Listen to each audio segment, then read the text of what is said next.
বিসমিল্লাহির রহমানির রহিম। Destiny movement কর্মসূচির আজকের আরো একটি লাইভ এপিসোডে সবাইকে স্বাগতম জানাচ্ছি।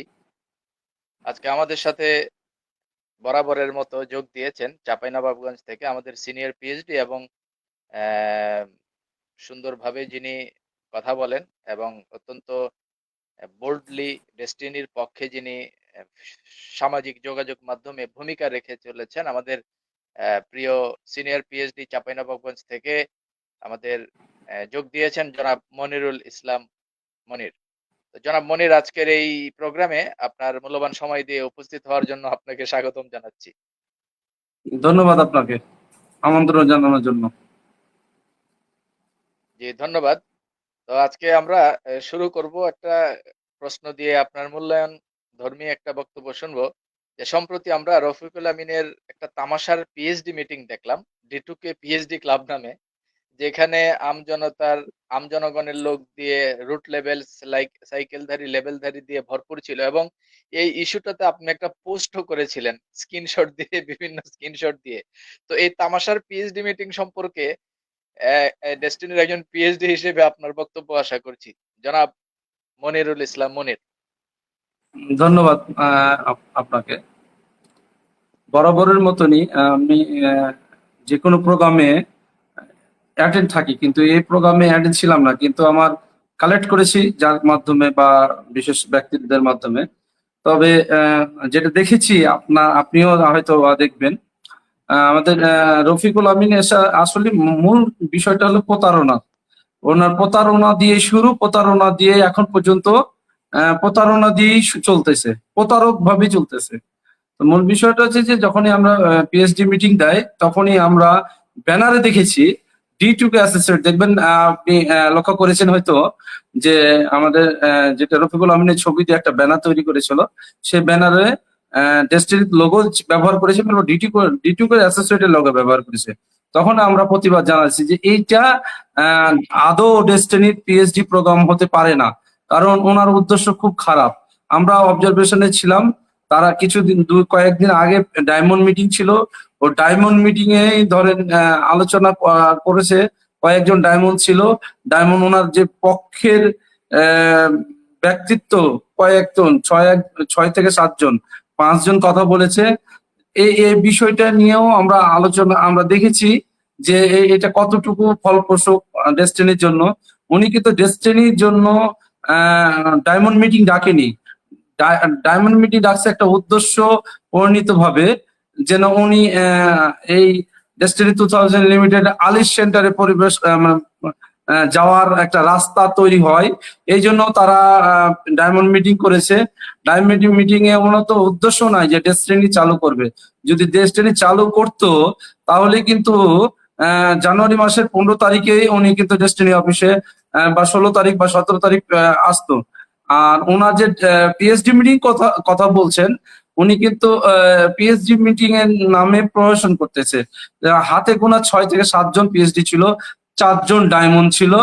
আর বাদ বাকি কোন 12 সালের পরে যারা ডি2কে অ্যাসোসিয়েট তারাও ছিল, এবং আম জনগণ পার্টি প্রায় আমি বলতে চাই যে 20 জন ডেস্টিনি, 20 থেকে 30 জন ডেস্টিনির ডিস্ট্রিবিউটার ছিল।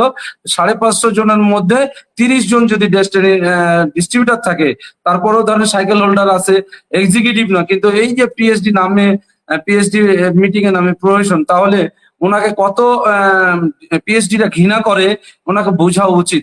এবং আমি আপনাকে আরেকটু জিনিস জানাই যে আমি কথোপকথন গুলো শুনেছি, যে জিনিসটা একজন ডায়মন্ড বলছে, নাম বলবো না, ডায়মন্ড বলছে কথোপকথনে, ডায়মন্ড বলছে যে আমাদের রুট ম্যাপ দিতে হবে। সিরাজ মুনির উদ্দেশ্য করে বলছে যে মনির ভাই, আপনাকে রুট ম্যাপ দিতে হবে। আমাদের রুট ম্যাপে কি কার্যক্রম চলছে ডেস্টিনির, এবং আমরা কখন থেকে ডেস্টিনির কার্যক্রম চালু করতে পারবো। তখনকার সিরাজ মুনির বলতেছে যে আপনারা ডায়মন্ড মিটিং এ অ্যাটেন্ড ছিলেন, ডায়মন্ড মিটিং এ কিন্তু রফিকুল আমিন বলেছে যে কিভাবে করতে হবে, এটা তো আপনাদের জানা থাকা দরকার। এবং বলতেছে যে আমাদের রফিকুল আমিন সাহেবের নামে ডেস্টিনি 2000 লিমিটেড এর যে ট্রেড লাইসেন্সটা ওনার রফিকুল আমিনের নামে করবে। এবং ডেস্টিনি 2000 লিমিটেডের যে এখন যে বোর্ড আছে ওই বোর্ডে যে যে চুক্তিগুলা যে কাজগুলা কমপ্লিট করেছে সে আওতায় কিছু সংযোজন করবে, কিছু বিয়োজন করবে, করার পরে কাজটা শুরু করবে এই জুন মাসের শেষ নাগাদ। তারপরে বিষয়টা হচ্ছে কি, তাহলে আমার বক্তব্য ছিল ওই ডায়মন্ড বা পিএইচডির কাছে যে তোমরা পিএইচডি মিটিং ডেকেছো, তাদের সিআইডি গুলা চেক করেছে কিনা, পিএইচডি মিটিং ডেকেছে তাদের সিআইডি কনফার্ম করেছে কিনা যে উনি কি পিএইচডি কিনা। কিন্তু দেখেন আপনারা বলি ওই যে কিছু মানুষ দল করলে যারা করে, যেমন কিছুদিন আগে দেখেছেন হাসনাত টাসনাতের আব্দুল্লাহরা একটা মিটিং ডেকেছিল, তারপরে ওনারাকে জিজ্ঞাসা করতেছে যে আপনার মহিলারাকে যে সাংবাদিকেরা যে কি প্রোগ্রামে এসেছেন, কার প্রোগ্রামে এসেছেন, বলছি খালেদা জিয়ার প্রোগ্রামে এসেছি। কিন্তু হাসনাত আব্দুল্লাহদের এই যে একটা মানববন্ধনে গেছিল ওরা, কিন্তু বলছে যে কি বলে যে খালেদা জিয়ার প্রোগ্রামে এসেছি। যেমন ওনারা কিন্তু টাকার বিনিময়ে আসছে, কেউ বলছে 200 টাকা, কেউ বলছে 300 টাকা, যেমন এই ঘটনা হয়েছে। পিএইচডি মিটিং এর নামে প্রহসন করতেছে কেন? মিনিমাম এই যে 400-500 জনকে নেওয়ার পরে এই প্রোগ্রামে অ্যাটেন্ড করা হয়েছে, কেন ওখানে পিএইচডি ছিল না? আম জনগণ পার্টির যারা আম জনগণ পার্টিতে অ্যাটেন্ড করছে বা ওনাদের কমিটিতে আছে তাদের নিয়ে এটা আলোচনা। কারণ ডেস্টিনির আপনি হয়তো সোশ্যাল মিডিয়াতে দেখেছেন যে রফিকুল আমিনের প্রতি ক্ষোভ বা ঘৃণা অনেক বেশি কমেন্ট এবং শেয়ার করে। রফিকুল আমিনের প্রতি ক্ষুব্ধ এবং বিরক্ত ডেস্টিনি ডিস্ট্রিবিউটর এবং পিএইচডিরা। আপনি আরেকটু আপনার জানা আছে কিনা আমি আপনাকে একটু আপনার নলেজে দিই। অনেক যারা ডি2কে অ্যাসোসিয়েট ওনাদের সাথে করেছিল তারাও কিন্তু এখন ওনার কাছে প্রশ্ন ছুটতেছে, প্রতারক রফিকুল আমিন, ভণ্ড রফিকুল আমিন, যারা যে ওনার সাক্ষাৎকার নিত গোড়াতে বসে, উনিও কিন্তু এই জিনিসগুলো তৈরি করতেছে বা কন্টেন্ট করছে। আজকে আমি দুপুরের বেলায় ওইটা দেখছিলাম। তো আপনি আপনার ব্যক্তিগত জানা আছে কিনা, আমি সোশ্যাল মিডিয়া অনুসারে সোশ্যাল মিডিয়ার কাছে আরো অনেক কিছু জেনেছি যে রফিকুল আমিন ডেস্টিনি 2000 লিমিটেড কোনোদিনও চালু করবে না। এমন কয়েকজন ডায়মন্ড ওনার কাছে ব্যক্তিগতভাবে যোগাযোগ করে দেখা করতে গেছিল। রফিকুল আমিন ওই ডায়মন্ড গুলার হাতে পায়ে হাত দিচ্ছে যে খবরদার ডেস্টিনি চালু করার বিষয়ে আপনারা কথা বলবেন না। এখন রফিকুল আমিন কেন ডেস্টিনির এই ছত্র ছায়ায় বা আলিস সেন্টারে আসতেছে, এটা উদ্দেশ্য পরিণত। কারণ এই ডেস্টিনি যদি না চালু হয়, এইভাবে হিচ্ছিক করে গন্ডগোল করে দলাদলি করে এভাবে যদি না চালু হয়, তাহলে হাজার হাজার কোটি টাকা যে আত্মসাৎ করেছে ইঞ্জিনিয়ার শহীদ সিরাজুল মুনির এবং রফিকুল আমিন দালালেরা, তাদের কিন্তু ভালো হয়। এই জন্য ওনারা একটা ছক রেখেছে যে যেভাবেই হোক এই আলিস সেন্টারে যাওয়ার পরে মানুষকে বোঝানোর চেষ্টা করব যে আমরা ডেস্টিনি চালু করার একটা নিচ্ছি। কিন্তু উনি কিন্তু ভূমিকা নিতে পারতো যে যখন 2015 সালের 15 তারিখ, জানুয়ারি মাসের 15 তারিখ আসার পরে রফিকুল আমিন কিন্তু ভূমিকা নিতে পারতো, পিএইচডিটাকে নিয়ে মিটিং করতে পারতো, ডায়মন্ডরাকে নিয়ে মিটিং করতে পারতো। কিন্তু উনি কিন্তু কোনোদিনও ওনার বক্তব্য যে আপনি যেটাই করেন না কেন, আপনি জেনেছেন যে এক বাচ্চা, মানে একটা উদাহরণ দিতে যে আমরা গরু রচনা, আমরা স্কুলে একটা গরু রচনা দিয়েছে, কিন্তু উনি পড়ে গেছে কুমিরের রচনা। এই কুমিরের রচনা পড়ে যে পরীক্ষাতে যে গরুর রচনা লিখতেছে গরু গৃহপালিত প্রাণী, গরুর এ আছে ওই আছে সবকিছু লিখে স্কুল মাঠে গেছে। স্কুল মাঠে গরুটা চড়তেছিল, স্কুল মাঠের পিছনে একটা খাড়ি আছে, খাড়িতে পানি আছে, পানিতে একটা কুমির আছে, কুমিরের লেজে ধারে খাঁচ কাটা খাঁচ কাটা খাঁচ কাটা। রফিকুল আমিন আদৌ ডেস্টিনি চালু করবে না, কিন্তু ওই যে কুমিরের গল্প গরুর রচনা পড়ে আসলেও ওই কুমিরের রচনাতে চলে যাবে। বারবার কুমিরের রচনাটা ডাইভার্ট হচ্ছে।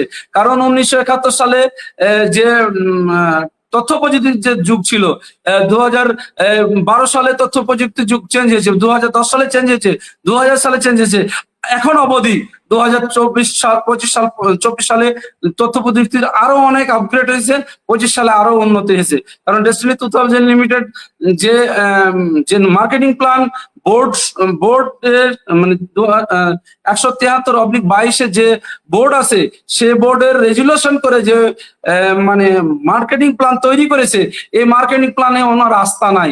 কারণ মার্কেটিং প্ল্যানে ওনার আস্থা, উনি তো অ্যানালগ সিস্টেমে আছে, উনি আছে, সিরাজুল মুনির আছে, ইঞ্জিনিয়ার শহীদ আছে, ওনারা অ্যানালগ সিস্টেমে আছে। কারণ দেখবেন যে যারা তথ্য প্রযুক্তিকে পুঁজি করে সারা বাংলাদেশে, সারা ওয়ার্ল্ডে, সারা বিশ্বে প্রযুক্তিকে পুঁজি করে ব্যবসা বাণিজ্য করতেছে। তারা কিন্তু দিন দিন উত্তরোত্তর ডেভেলপ করতেছে। যেমন আমাদের MLM সিস্টেম বা মার্কেটিং প্ল্যান ডেস্টিনি 2000 লিমিটেড যে সিস্টেমে 173/22 যে রায় আছে, রায়ের অনুযায়ী যে মার্কেটিং প্ল্যান তৈরি হয়েছে, এই মার্কেটিং প্ল্যান তৈরি হলে বিশ্বের মডেল হিসাবে ডেস্টিনি 2000 লিমিটেডের এই মার্কেটিং প্ল্যানটা আমার কাছে যেন মনে হচ্ছে যে বিশ্বের আধুনিক মার্কেটিং প্ল্যান।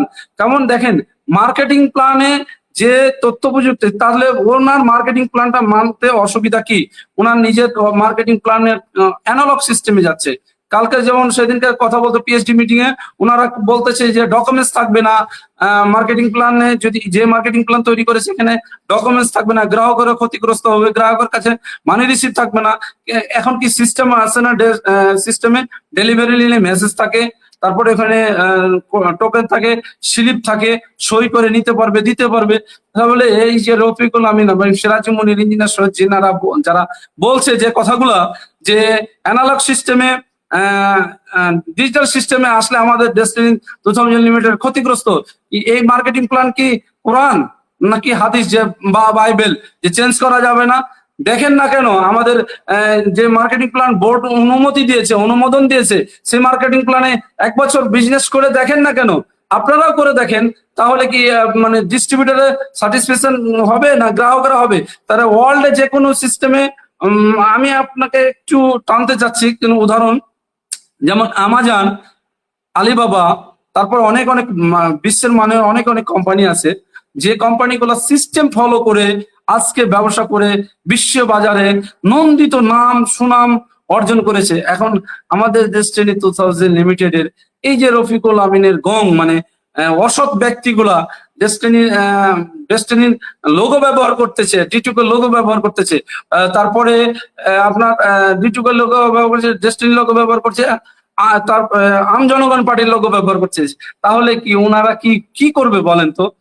এই যে দেখেন 12 রকম সবজি দিয়ে, ডাল চাল দিয়ে যেভাবে খিচুড়ি বানা হয়, সেভাবে কোন খিচুড়ির একটা স্বাদ আছে আলাদা, কিন্তু পারবে না মাংস স্বাদ, পারবে না সবজির স্বাদ, পারবে না ডাউলের স্বাদ, পারবে না। এর জন্য এই রফিকুল আমিন যে পাইতারা তৈরি করছে, এটা খিচুড়ি পাকাচ্ছে। এবং এই খিচুড়ি পাকা বা এই যে তথ্য উনি যে দিচ্ছে, সিরাজ মুনির ইঞ্জিনিয়ার শহীদ এবং আমাদের ডেস্টিনি 2000 লিমিটেডের 173/22 বোর্ডের কিছু অসৎ ব্যক্তি ডেস্টিনি 2000 লিমিটেড কে আজকে অগ্রযাত্রাতে বাধাগ্রস্ত করতেছে। আমরা জানি গত রোজার ঈদে সালামি হিসাবে রফিকুল আমিন 1 কোটি টাকা করে দিয়েছিল। আমরা কিন্তু নাম প্রকাশ করছি না, অলরেডি আমরা নাম পেয়ে গেছি কে কে টাকা নিয়ে আজকে ডেস্টিনিকে মানে ধ্বংস করার পায়তারা চক্রের সাথে জড়িত, রফিকুল আমিন ইঞ্জিনিয়ার শহীদ এবং সিরাজ মনিরের সাথে জড়িত, এটা আমরা কিন্তু জানি। আমাদের 45 লক্ষ গ্রাহকের কাছে, গ্রাহকের অন্য মূল্য নাই, কারণ ওনারা ডায়মন্ড ক্রাউন জন্ম দিয়েছে, ডায়মন্ড হয়েছে এবং অনেক ভালো ভালো পজিশনে আছে। ওনারা মালিকানা শেয়ারে বা মালিকানা সরি, ওনারা কিন্তু এই 173/22 বোর্ডে আছে। তারা কিন্তু এই পর্যন্ত ডেস্টিনি যে মানে ভালো একটা অবস্থানে নিয়ে যাব এই প্রচেষ্টায় না, রফিকুল আমিন যে টাকাটা দেয় সিরাজ মুনিরের মারফত, তারপরে কয়েকজন বোর্ডের পরিচালক আছে। এখন রফিকুল আমিন সিরাজ মুনিরকে কেন বোর্ডে রাখছে? রফিকুল আমিন সিরাজ মুনিরকে ডেস্টিনি বন্ধ করার একটা দরখাস্ত করেছে কেন? তাহলে লজ্জাবিহীন নির্লজ্জ ব্যক্তিত্ব কেন ডেস্টিনির ম্যানেজমেন্টে থাকবে?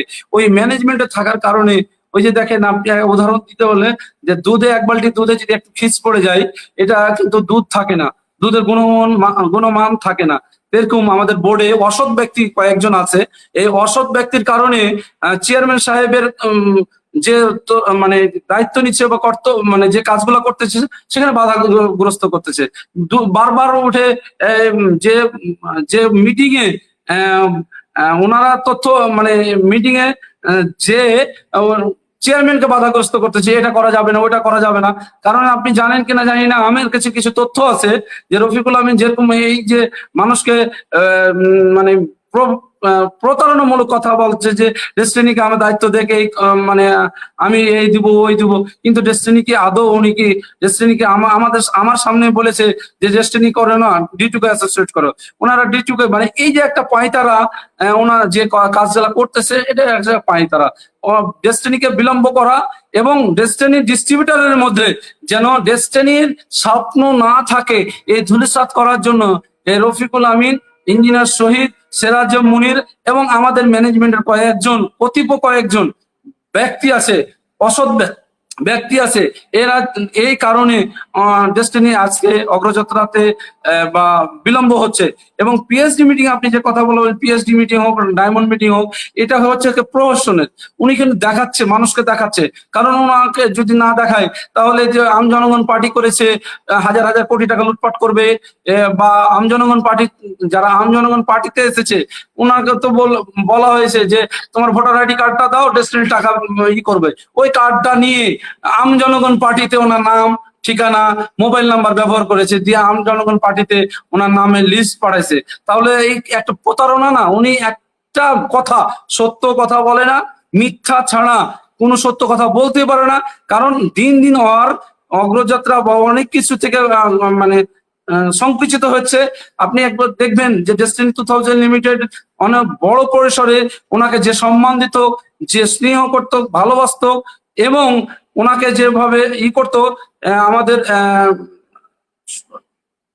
ডেস্টিনি 2000 লিমিটেডের যেটা আর্মি পার্সন ছিল, জেনারেল হারুনা রশিদ, উনি ডেস্টিনিকে নিয়ে আরো স্বপ্ন দেখছিল ডেস্টিনিকে ঠিক করতে বা ডেস্টিনিকে মানে কার্যক্রম পরিচালনা করা। কিন্তু এই রফিকুল আমিনের পাইতারাটা কিন্তু জেনারেল হারুন রশিদ বুঝিয়ে নিয়েছে।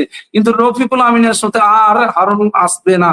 কারণ উনি রফিকুল আমিন আজকে ছেড়ে দেখ, জেনারেল হারুন রশিদকে যদি তথ্য নিতে যায় যা এটা কি করবো স্যার, এটা কি করবো, কিন্তু দিবে। রফিকুল আমিন চাচ্ছে ডেস্টিনি বন্ধ হোক। বন্ধ হওয়ার জন্য রফিকুল আমিন ওনার কাছে প্রস্তাব নিয়ে গেছিল। এই জন্য ওনাকে রফিকুল আমিন ওকে খাদাই দিচ্ছে, মানে তাড়াই দিচ্ছে। জেনারেল হারুন রশিদের স্বপ্ন ছিল যে ডেস্টিনিকে নিয়ে 45 লক্ষ মানুষকে নিয়ে, কিন্তু এই বাধাগ্রস্ত করতেছে আমাদের রফিকুল আমিন।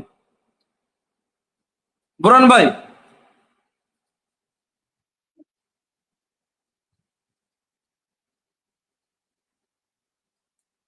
বুরান ভাই আপনি কি শুনছেন?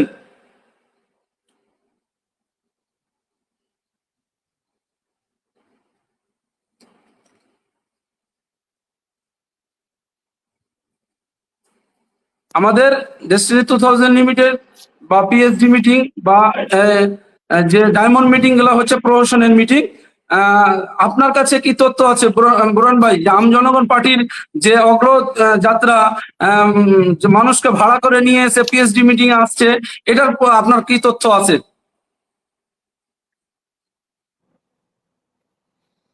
ধন্যবাদ। এগুলো আসলে আমি আমার কাছে মানে সুনির্দিষ্ট অনেকগুলো ইনফরমেশনই আছে, যেখানে দেখা গেছে যে আসলে এরা এরা আম জনগণের অ্যাকচুয়ালি মানে কর্মী, এবং এর ভিতরে অনেক সিলভার আমার একদম এই পরিচিত, আমি একদম খুব ভালো করেই চিনি, ব্যক্তিগতভাবে চিনি। Silver, cycle holder, root level, লেভেলধারী এরকমও অনেক আছে আরকি। যাই হোক, আমি মানে যে বিষয়টা আপনাকে বলতে চাচ্ছি, অ্যাকচুয়ালি এটা কোনো ডেস্টিনির পিএইচডি মিটিং না। এটা হলো রফিকুল আমিনের তার যেই দালাল গোষ্ঠী, সেই দালাল গোষ্ঠীকে নিয়ে একটা মিটিং, যেটাকে পিএইচডি মিটিং এর নাম দিয়ে ডেস্টিনির আদলে নিজেকে একটু জাহির করার চেষ্টা, আর কিছু না। এনিওয়ে, আমি আরেকটা প্রশ্ন আপনাকে করতে চাই।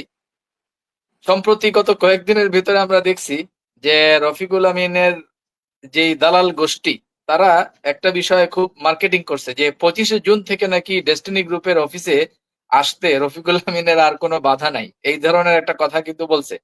তো আমার প্রশ্ন হলো, তার মানে আগে বাধা ছিল? তো আগে যদি বাধা থাকে, তাহলে আলিস সেন্টার দখল করতে 26শে মার্চ আসলো কিভাবে? এই গত 6-7 মাস ধরে বৈশাখী টিভিতে বসতেছে কিভাবে? বা মাল্টিপারপাসের যে নির্বাচন হলো, সেই নির্বাচনে সাহারা সেন্টারে গেল কিভাবে?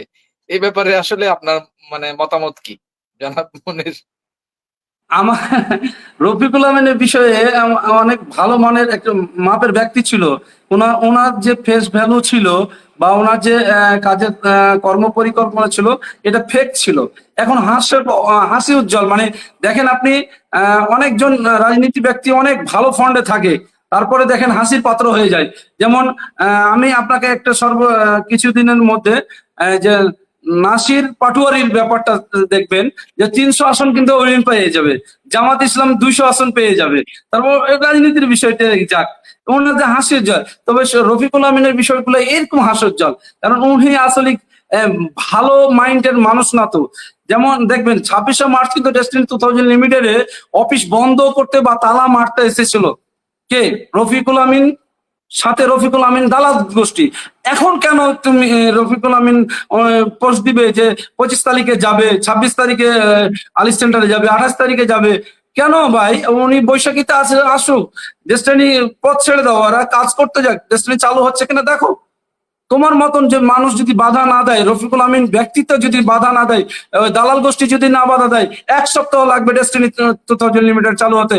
বা আপনাদের ডেস্টিনি 2000 লিমিটেড যারা অপেক্ষা করছে ডেস্টিনি পিএইচডি ডায়মন্ডেরা 1 সপ্তাহের মধ্যে ইনকাম পেতে শুরু করবে। কারণ উনি বাধাগ্রস্ত করতেছে, আরজিসিতে যে বাধাগ্রস্ত করতেছে, সব জায়গায় বাধাগ্রস্ত করছে। তাহলে ডেস্টিনিকে উনি আদৌ চালু করবে? এটার উদ্দেশ্য কোনটা জানেন? যে উনি ডেস্টিনিকে এইটা নিয়ে হিচিক করবে, মানুষের কাছে একটা ফেদ নিবে, ফেদ নিয়ে রাজনীতি করার এটা একটা অপপ্রচেষ্টা করতেছে। কিন্তু আদৌ রফিকুল আমিন ডেস্টিনিতে যদি আসতো, আমরা মাথায় করে নিয়ে থাকতাম, 15-16 তারিখ বা 17 তারিখ আসতো, ওনাকে মাথায় তুলে নিয়ে আমরা ডেস্টিনি 2000 লিমিটেড কার্যক্রম পরিচালনা করতাম। কিন্তু উনি কি করলো? 26 তারিখে ডেস্টিনি বন্ধ করার জন্য অফিসে তালা মারবে, কোন জায়গায় তালা মারবে রফিকুল আমিন বলছে, সে সিরাজুল মনির বলছে যে অমুক জায়গায় তালা মারবে। অফিস কার্যক্রম, অফিসে কয়েকজন তালা কিভাবে পাবে, চাবি কিভাবে পাবে, অফিসের কয়েকজন ফোন দিতে হবে। ইঞ্জিনিয়ার শহীদ একরকম কথা বলছে, আমাদের চেয়ারম্যান সাহেব তো কি সহজ সরল মানুষ মনে হয়, তার থেকে ওনার বুদ্ধি যেভাবে বলে সেভাবে করে। কিন্তু দেখেন আমাদের চেয়ারম্যান সাহেবের হুঁশ জ্ঞান, অনেক বিচক্ষণ মানুষ, অনেক সহজ সরল মানুষ। কারণ ক্যানাডাতে যে মানুষগুলো যা বলেছে তাই শুনেছে, কিন্তু ওনার একটা মানে ওই যে ব্যক্তিত্ব থাকা 25 উচিত। মানে 25শে জুন থেকে আইনত বসতে কোনো বাধা নেই। তো এখন এই কথাটা বলার কারণটা কি? আগেও তো কোনো বাধা ছিল না, তাহলে তখন তো আলিসে আসলো, এতে আসলো, সব জায়গাতেই ছিল। তাহলে এখন এতদিন আসার পরে এখন আবার কেন বলে যে 25শে জুন থেকে বাধা নাই? তাহলে বাধা না থাকলে আগে কিভাবে আসলো? এই ব্যাপারে জানতে চাচ্ছি আপনার কাছে। উনি উনি ফায়দা নেওয়ার জন্য এটা করতেছে, কারণ ওনার বাধা ছিল না, আদৌ ছিল না। কিছু যেমন আমাদের 173/22 যে বোর্ড করে দিয়েছে, ওই বোর্ডের যে কোনো কোনো কথোপকথন বা কোনো কার্যপ্রণালী, কোনো বিষয় নিয়ে উনি কিছু মানে কোনো তথ্য দিতে পারবে না, নিতে পারবে না। কিন্তু ওনার আসা যাওয়া তো কোনো কোম্পানি বাধা দেয়নি বা কোনো ডিস্ট্রিবিউটর তো বাধা দেয়নি, উনি নিজের বাধা নিজে তৈরি করেছে। কোম্পানিকে বন্ধ করার জন্য যে তালা মেরে মানে চাবি ওনার কাছে থাকবে, এরকম একটা কথোপকথন শুনেছেন আপনারাও। ওনার কাছে চাবি থাকবে। তারপর দেখেন রফিকুল আমিন তো ডেস্টিনি কোনোদিনও ভালো চায়নি। আমরা মুখ খুলতেছিলাম না, যা আমরা শ্রদ্ধা পাত্র, ওনাকে শ্রদ্ধা চোখে দেখতেছিলাম। যখন আমরা রফিকুল আমিনের কুকীর্তি শুনেছি আরো ডাইরেক্টরের মুখে, তখনই বুঝেছি যে রফিকুল আমিন এত খারাপ, নিকৃষ্ট, জঘন্য ব্যক্তি ডেস্টিনির জন্য। উনি কিন্তু কোনো সময় ডেস্টিনির ভালো চাইবে না। এখন যে কাজটা করতেছে, উনি আসবেন এই ডেস্টিনিকে নষ্ট করা, ধূলিসাৎ করা বা ষড়যন্ত্রমূলক আভাস পাচ্ছি যেন উনি ষড়যন্ত্রই। কিন্তু আমাদের ডেস্টিনি 2000 লিমিটেডে যতগুলো সক্রিয় পিএইচডি আছে, পিএইচডিরা কিন্তু ডেস্টিনির টাকা ভক্ষণ করতে পারেনি, ডায়মন্ডেরা করেছে। ডায়মন্ডেরা লক্ষ আচ্ছা, লক্ষ টাকা লোন দিয়েছে। আমি আপনাকে আরেকটা কোয়েশ্চেন করি, পরবর্তী প্রশ্নে যাই। সেটা হলো সম্প্রতি আমরা বেশ কিছু ফোন পেয়েছি, আরো অনেকেই ফোন পেয়েছে, আপনারাও হয়তো বা পেয়েছেন। সেটা আমি হলো পাই। যে জনগণের কর্মী সংগ্রহ করার ক্ষেত্রে আসলে রফিকুল আমিনের কার্যক্রম মানেই কিন্তু যে প্রতারণা। এটা আসলে এখন আমাদের কাছে একটা কমেডি হয়ে গেছে। ওই যে কয়দিন আগে আমাদের এমদাদ ভাই একটা পোস্টে লেখছিল যে রফিকুল আমিন হইতেছে ডেস্টিনির কাউয়া কাদের। তো রফিকুল আমিন আসলে এখন আমাদের কাছে একটা কমেডি হয়ে গেছে। আমি একটা এক্সাম্পল দেই। বেশ কয়েকটা ফোন আমার কাছে আসছে যে জনগণের কর্মী বানানো হয়েছে বেশ কিছু ব্যক্তিকে প্রতারণার মাধ্যমে। কিভাবে বলা হয়েছে কি জানেন? বলা হয়েছে যে ডেস্টিনির টাকা ফেরত দেওয়া হবে, আপনি আপনার ন্যাশনাল আইডি কার্ডের ফটোকপিটা পাঠান। তো ওই ভদ্রলোক তার সহজ সরল মনে ন্যাশনাল আইডি কার্ডের ফটোকপি পাঠাইছে। পাঠানোর পরে পরবর্তীতে সে জানতে পারছে ওই ফটোকপি দিয়ে তাকে রাজনৈতিক কর্মী দেখাইয়া, আমজনতার কর্মী দেখাইয়া রফিকুল আমিন ওই ব্যক্তির নামও ওই নির্বাচন কমিশনে জমা দিয়ে দিছে। জি এইরকম জি জি ভাবে বেশ কিছু প্রতারণামূলক কাজের ফোন আমরা পেয়েছি। আমার ধারণা এটা খুঁজলে এরকম আরো অনেক পাওয়া যেতে পারে। এ ব্যাপারে আসলে আপনার বক্তব্য জানতে চাচ্ছি। আমার জানা মতে আমাদের রফিকুল আমিনের যে কাছের লোকগুলা ইঞ্জিনিয়ার শহীদ বা সিরাজি মনিরের পাশে যেটা থাকে, তারা যে প্রতারণা তৈরি মানে রফিকুল আমিন তো বলে দিচ্ছে, ওনারা কার্যক্রম বাস্তবায়ন করতেছে। তো বাস্তবায়ন করার কারণে মানে বাস্তবায়নে আপনারা একটু ধৈর্য সহ্য, আমরাও ধৈর্য সহ্য করতেছি। কেন জানেন? উনাদের কয়েকদিন পরে যে যিনারা ভোটার আইডি দিছে বা তারপরে মোবাইল নাম্বার দিছে, ওনারা যখন টাকা পাবে না তখন আরেকটা চাপ আসবে, আরেকটা চাপ রাইট, আসবে। এখন দেখেন আপনাদের 40-50 জেলায় কমিটি গঠন হয়ে গেছে, এইভাবে প্রতারণা ভাবে কমিটি গঠন করেছে। ভোটার আইডি নিয়েছে, মোবাইল নাম্বার নিয়েছে, ছবি নিয়েছে। দেখেন মোবাইল নাম্বার ছবি কিভাবে নিয়েছে? হোয়াটসঅ্যাপে নিয়েছে, হোয়াটসঅ্যাপে জিমেলে নিয়েছে।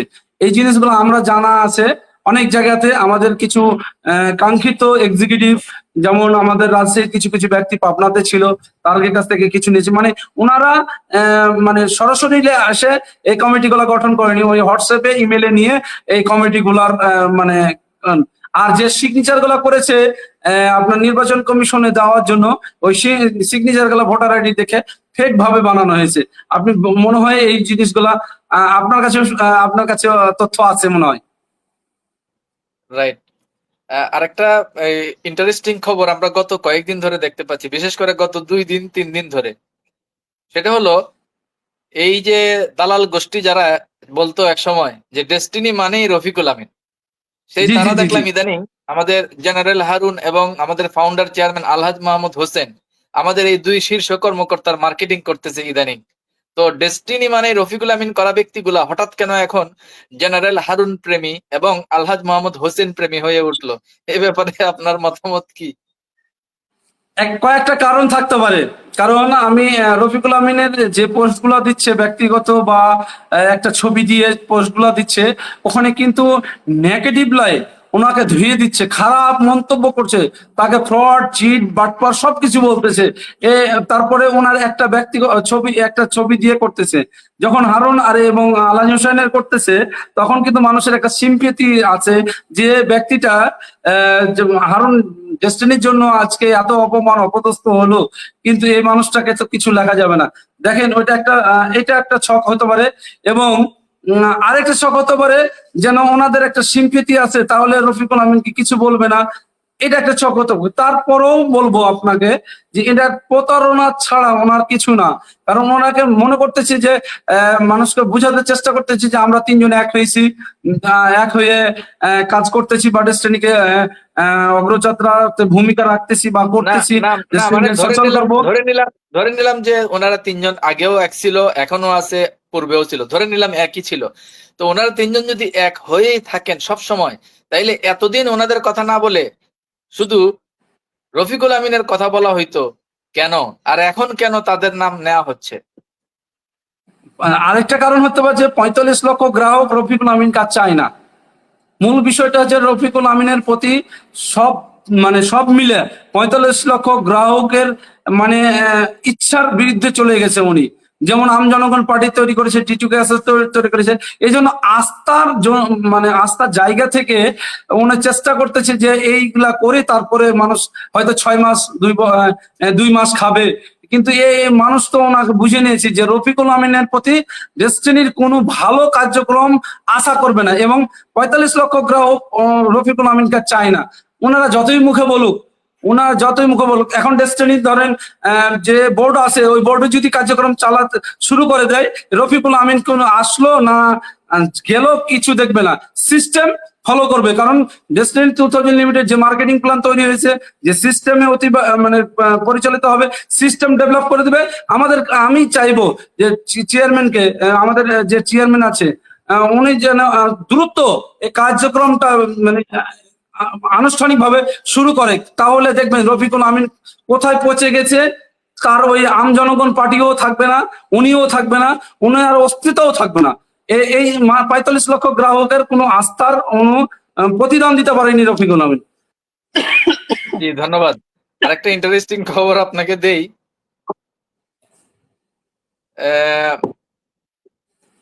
রফিকুল আমিনের যে মার্কেটিং প্ল্যানটা আমি যতদূর খবর পাইছি আর কি, সেটা হলো আপনার আপনার লেফটে ২১০ জন, রাইটে ২১০ জন, যদি আমি ভুল করে না থাকি। লেফটে জি জি ২১০ জি জন, রাইটে ২১০ জন জয়েন করলে মোটামুটি এক সাইকেল। তো জি এই এই মার্কেটিং প্ল্যানের ব্যাপারে আপনার মতামত কি?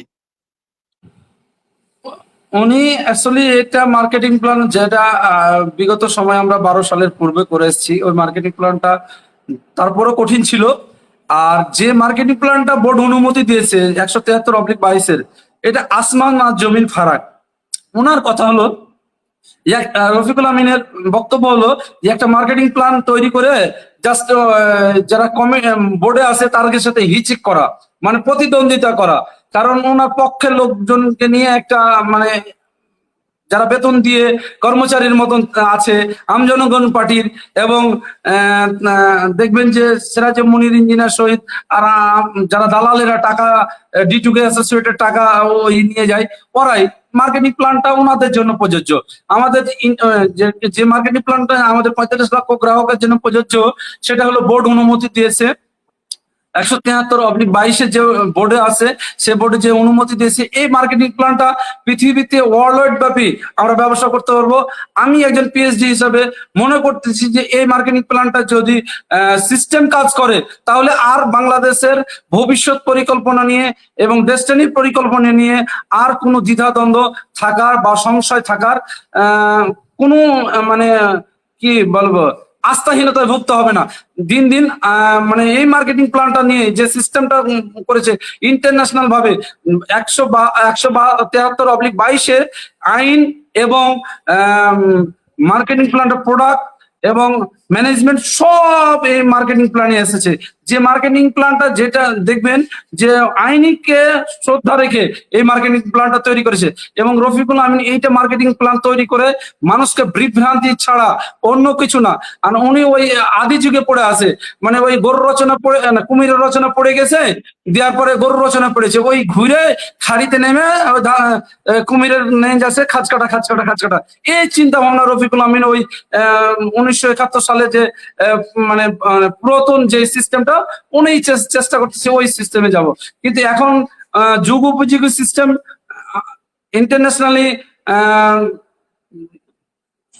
সফটওয়্যার বেস এবং ইন্টারন্যাশনালি যেভাবে অ্যামাজন ব্যবসা করতেছে, আরো অনেক ভালো ভালো কোম্পানি ব্যবসা করতেছে, ওনারা বলতেছে যে ডিজিটাল সিস্টেমে গেলে আমাদের কাছে ডকুমেন্টস থাকবে না। এটা কিন্তু শুনেছেন আপনি, ইঞ্জিনিয়ার শহীদ বারবার বলছে, সিরাজ মনির বলছে, ওনার কাছে কি ডকুমেন্টস থাকবে?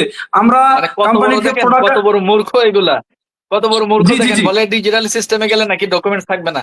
কি পরিমাণ মূর্খ দেখেন এগুলা। বলে অ্যানালগ সিস্টেমে নাকি ব্যবসা করতে হবে। তবে বলেন, আপনি বলেন, শুনছি আমি এগুলো না না শুনছি। আমরা যখন একটা প্রোডাক্ট ইস্যু মানে অর্ডার করি, অর্ডার করে প্রোডাক্টটা আমাকে গ্রহণ করি, তারপরে তো ওখানে ওনাদের ভাউচার থাকে, প্রোডাক্টটা থাকে, প্রোডাক্ট রিসিভ করতে হয়। আমি ইচ্ছা করলে আমি প্রোডাক্টের রিসিভ করার কাগজটা নিতে পারি না। ওনারা আসলে মূর্খ না, এটা ভাই বিয়াদবি। মানে আসলে কত মানুষকে প্রতারণা করবে, তাহলে এটা একটা ইস্যু তৈরি করতেছে। হ্যাঁ, যেমন ওই যে আমি আপনার ডিজিটাল আরেকটা সিস্টেম হলে তো মানুষের সাথে তো আর প্রতারণা করা যাবে না। না না ডিজিটাল সিস্টেম হলে তো ধরেন, মানে টাকা পয়সা যদি লেনদেন হয় ডিজিটাল সিস্টেমে, পে আউট সিস্টেম যদি ডিজিটাল হয়, তাহলে তো আর এখানে ধান্দা করতে পারবে না। আর অ্যানালগ সিস্টেম হলে হাতে হাতে টাকা, হাতে হাতে ধান্দা। এই হলো একটা আচ্ছা, অবস্থা।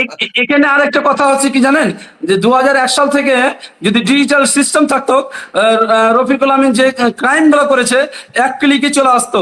ওই মানে রাইট। ক্রাইম করার জন্য ডেস্টিনি 2000 লিমিটেড যে ডেস্টিনি অঙ্গ প্রতিষ্ঠানের গালার কাছ থেকে যে কত হাজার হাজার কোটি টাকা আত্মসাৎ বা সরাইছে, কিভাবে সরাইছে, একে ওকে ওকে এভাবে করেছে। এটা ডিজিটাল সিস্টেমে হলে তো পারতো না, অ্যানালগ সিস্টেমে। তার জন্য তো ওরা অ্যানালগে ফিরে যেতে চাই। Right, right. আর আপনি আরেকটা আরেকটা কথা ইস্যু নিয়ে শুনেছেন এখন, কিনা, আপনার কাছে ছোট একটা প্রশ্ন করি। আপনি একটা কিছু শুনেছেন জি। কিনা যে অনেক ডায়মন্ড, অনেক পিএইচডি ওনাকে ওনার বারবার ডাইকে ফোন দিয়ে, ডায়মন্ড পিএইচডি কে ফোন দিয়ে পাচ্ছে না, রফিকুল আমিন ফোনটা রিসিভ করছে না এবং রফিকুল আমিনের পক্ষে যাচ্ছে না। যখন বোর্ড পরিচালকরা একটা মিটিং দিচ্ছে বা কোনো ডাকছে, তারা কিন্তু অ্যাটেন্ড করতেছে, কিন্তু ওনার কথা মানে কথাতে বা যাচ্ছে না, পিএইচডিরা যাচ্ছে না, ডায়মন্ডরা যাচ্ছে না। আগে যেত, কারণ ওই যে সালামি দিত, ঈদ সালামি, কুরবানির সালামি, লাখ লক্ষ টাকা খরচ করতো। এখন রফিকুল আমিন টাকা ডিটু শুরু থেকে পায় না, এই জন্য দেয় না। আরেকটা জিনিস হচ্ছে, অনেক পিএইচডি কে দেখবেন যে ফোন করে ওনারাকে সালামি দেওয়ার পরে ওনাকে পক্ষে নেওয়ার চেষ্টা করছে লেখালেখি থেকে। এখন লেখালেখি করছে না, কারণ জানেন যে ওনারা টাকা সরবরাহ করতে পারছে না। এখন রফিকুল আমিন পড়েছে মানে ওই যে কুমিরের রচনা খাঁজে পড়েছে। এখন সিরাজুল মুনির ইঞ্জিনিয়ার শহীদ পাচ্ছে না উঠাইতে, রফিকুল আমিনে পাচ্ছে না ডেস্টিনির বারান্দাতে আসছে। এই জন্য একটা প্রতারণার একটা ছক গন্ধ পাচ্ছি। আপনি কি এই বিষয়ে কিছু জানেন কিনা? হতে পারে, বিষয়গুলো হতে পারে। মানে এখন আসলে তাদের পুরো কার্যক্রমটা, মানে এদের শুরুটা, এদের শেষটা, সবকিছু, মানে এদের আগাগোড়াই তো পুরা হলো প্রতারণা। ওই যে আমি আপনাকে বললাম না যে আমজনগণের কর্মী, মানে সরাসরি বললেই তো হয় যে ভাই, আমজনগণে আপনাকে সদস্য হিসেবে নিতে চাই, আপনি ন্যাশনাল আইডি কার্ডটা পাঠান। এখন উনি যদি রাজি থাকে পাঠাবে, না থাকে পাঠাবে না। কিন্তু দেখেন এগুলোকে মানে প্রতারণার মাধ্যমে মানুষের কাছ থেকে ন্যাশনাল আইডি কার্ড নিয়ে তাদেরকে রাজনৈতিক কর্মী দেখায়া ওই এই নির্বাচন কমিশনে জমা দিছে যে হ্যাঁ, আমাদের এত কর্মী, এত কমিটি, এই সেই, বুঝতে পারছেন এবার? যাই হোক, আরেকটা বিষয়, ইদানিং এই যে তার দালাল গুলো ফেসবুকে বিভিন্ন ভাবে বলতেছে আমরা যারা তার বিরুদ্ধে কথা বলি, আসলে রফিকুল আমিনের বিরুদ্ধে কথা বলি না, তার অন্যায়ের বিরুদ্ধে, তার দুর্নীতির বিরুদ্ধে কথা বলি। তো আমরা নাকি আলিস থেকে বেতন পাই, আমরা নাকি বেতন ভোগী, বুঝতে পারছেন? আসলে কি, নীতির স্বার্থে, নৈতিকতার স্বার্থে যে টাকা ছাড়াও কথা বলা যায়, এই ধারণা তো এই দালালদের নাই। এরা তো সারা জীবন টাকা খেয়ে তো কথা বলে আসছে, এই কারণে বলে আমরা নাকি বেতন ভোগী। তা আপনি আপনি কি বেতন ভোগী? জানতে চাচ্ছি, জানো আপনি কি আলিস থেকে টাকা ঢোকা পান নাকি? আমি নিজে যখন আলিসে যাই, তখন ডিস্ট্রিবিউটরের যারা আলিসে যারা থাকে, কর্ম কাজ করে, তারাকে আমরা নিয়ে দুপুরে লাঞ্চ করি। আপনি তো জানেন, আপনাকে ধরেন না, আমরা চায়ের খরচ দিই। রাইট। আমরা যদি বাইরে থেকে যাই, ওনারা কোথায় পাবে বলেন? আমাদের জন্য, ডেস্টিনির 45 লক্ষ রাইট। গ্রাহকের জন্য ওরা যুদ্ধ করতেছে। ওনারাকে স্যালুট, আমিনুল ভাই, আসাদ ভাই, ওনারাকে স্যালুট, হিরো ভাই যারা আছে ওনাকে স্যালুট, কারণ ডেস্টিনির জন্য ওনারা নিবেদিত প্রাণ। এবং রফিকুল আমিনের যে অসৎ উদ্দেশ্যে ওনারা পা দেয়নি, নাহলে রফিকুল আমিন কোটি কোটি টাকা দিয়ে ওনারাকে কিনে নিতে পারতো, কিন্তু ওনারাকে কিনতে পারেনি কোটি কোটি টাকা দিয়ে। কিনে নিয়েছে, যারাকে কিনে নিয়েছে তারাই ওনার পক্ষে আছে, কিন্তু অসৎ টাকা রফিকুল আমিনকে অসৎ ভাবে দিবে। আমাদের ডেস্টিনির 45 লক্ষ গ্রাহকের জন্য নীতির কথা বলতেছে আমিনুল ভাই, আসাদ পিএইচডি, হিরু ভাই, অনেক নাম না জানা অনেক ব্যক্তিত্ব ডেস্টিনি লিমিটেডের অফিসে দিনের পর দিন না খেয়ে না দিয়ে 45 লক্ষ গ্রাহকের জন্য মুক্তির সংগ্রাম করতেছে। আপনি আরেকটা বিষয় আপনাকে বলে, আপনি হয়তো কথাটা অনেক ডায়মন্ড, অনেক পিএইচডি কে রফিকুল আমিন নিজে ফোন দেয়, এই ওনার এখন মানে ফোনে পাচ্ছে না, উনি কমেন্ট করতেছে মেসেঞ্জারে, তাও পাচ্ছে না। চিন্তা করে দেখেন এখন রফিকুল আমিনের মানে কত নিচে নেমে গেছে। একজন পিএইচডি ওনার আমি কাছে যেত, আপনাকে একটা তথ্য সেখানে দেই, আমি আপনাকে একটা তথ্য দেই, শুধু পিএইচডি না, অনেক এক্সিকিউটিভ রুট লেভেল পর্যন্ত ফোন করে তার জনসমর্থনের জন্য এখন সে চালাইতেছে। আপনাকে এতটুকু বলে রাখলাম। ওই অনেকে আমাদেরকে এগুলো স্ক্রিনশট পাঠায়। আপনি এই জি বিষয়ে একটু বলেন। বিস্তারিত বললে, এই বিস্তারিত বললে জনগণ বা ডিস্ট্রিবিউটর বা পিএইচডি আরো সচেতন হবে, এটুকু বললে ভালো হতো আপনার।